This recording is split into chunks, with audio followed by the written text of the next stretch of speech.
প্রত্যেকটা ছেলে মেয়েরই বাবা মা ছাড়া জীবন কত কষ্টের, তাই না? আর আমি অভাগা সারা জীবন বাবা মা ছাড়াই থাকছি। হ্যালো গাইস, আসসালামু আলাইকুম। কেমন আছেন সবাই? আমরা আলহামদুলিল্লাহ ভালো আছি। এই যে হাসি খুশি আমাকে দেখছেন, এই হাসি খুশি আলা মানুষটার মধ্যেও যে কত কষ্ট লুকিয়ে আছে এটা কি জানেন? এই 4.5 বছর বয়সে আমার বাবা মা আমাকে বোর্ডিং এ দিয়ে দিছিল। ওরা ভাবছিল ছেলেকে যদি ছোটবেলা থেকে অনেক ভালোভাবে গাইড করতে পারি তাহলে ছেলে বড় হয়ে অনেক ভালো কিছু হবে। তো তারা এটা ভাবছিল না যে তাদের ছেলের শৈশবটা তারা একবারে নষ্ট করে দিচ্ছে। সবটা বড় কথা না, তারা এটা ভাবেনি তাদের থেকে তারা আমাকে অনেক আলাদা করে দিচ্ছে। আসলে আমার বাবা মাও হয়তো বা কখনো ভাবেনি যে তারা আমাকে এত ছোটবেলা আলাদা করে দিচ্ছে, তারা আমাকে আর কখনো এইভাবে কাছে পাবে না। যদি জানতো তাহলে হয়তো বা সত্যি আমাকে বোর্ডিং এ ভর্তি করাইতো না এত ছোট বয়সে। ছোট বয়সে বোর্ডিং এ ভর্তি হনে আমার কোনোই আফসোস ছিল না, কিন্তু আমার লাইফের একটা আফসোস এখনো আছে, সারা জীবন থাকবে। এটা হলো আমার বুদ্ধি হওয়ার পর আমি আমার বাবা মায়ের সাথে 2 বছরও একসাথে থাকতে পারিনি। বোর্ডিং এ দেওয়ার পরে 2-1 বছর যাওয়ার পরে আমার অবস্থা অনেক খারাপ হয়ে গেছিল।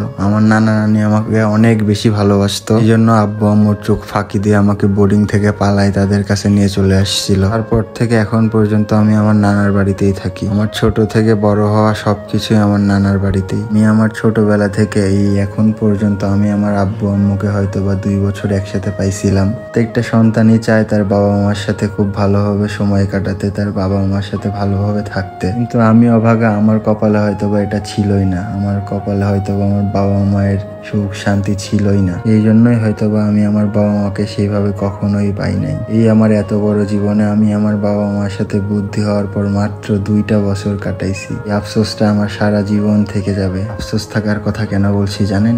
2018 সাল আমার আব্বু আমাকে ছেড়ে সারা জীবনের মতো চলে গেছে। এই সময়টা আমার তাদের সাথে থাকার দরকার ছিল, ঠিক সেই সময়ই আব্বু আমাদের ছেড়ে একদম সারা জীবনের মতো চলে গেছে। 2018 সালের পর থেকে হাজার চাইলেও আমি আর আব্বু আম্মুর সাথে কখনোই একসাথে থাকতে পারবো না। বাবা মা থেকে না থাকার কষ্টটা অনেক বেশি।